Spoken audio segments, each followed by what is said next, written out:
Welcome guys, দেখুন এটা একটা পনিরের রেসিপি দেখাচ্ছি। আশা করি এটাও আপনাদের খুব ভালো লাগবে।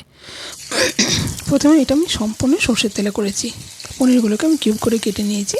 এটা হচ্ছে 200 গ্রাম পনির। তাই এবার পনিরটাকে আমি একটু ভেজে নেব। নিয়ে আমি এই তেলেতেই করব সব রান্না। তো যাই হোক, পনিরগুলো লাল লাল করে ভেজে নিয়েছি। এই তেলতে আমি একটু বাটার দিয়ে দিলাম।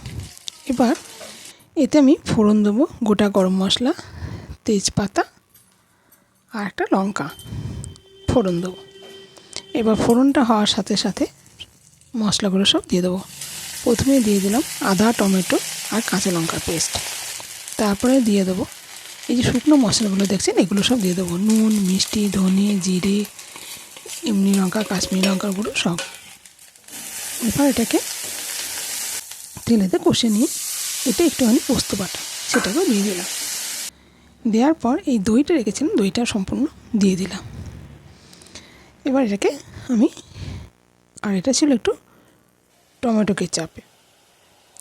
এবার যেই ফুটে গেল, এবার আমি এতে পনিরগুলো দিয়ে দিলাম। দিয়ে এবার ফুটতে দেবো খানিকক্ষণ ফুটে গেলে প্রায় যখন কমে আসবে, এই একটু গামাকা হয়ে যাবে, একটু দিয়ে দিলাম গরম মশলা। তারপর দিয়ে দিলাম প্রত্যেক একটু ধনেপাতার কুচি। আর কিছু এতে দেবো না। এবার হয়ে গেছে, আমি এরকমই নামিয়ে ফেলবো। যদি আমার রেসিপিটি ভালো লেগে তাহলে চ্যানেলটাকে সাবস্ক্রাইব করুন, পাশে থাকবেন, লাইক কমেন্ট করতে ভুলবেন না।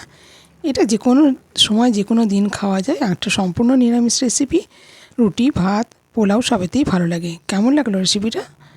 দেখুন, অসাধারণ খেতে হয়। পারলে আপনারা এরকম করে ট্রাই করুন, দুর্দান্ত খেতে। এইভাবে একবার বানিয়ে দেখুন।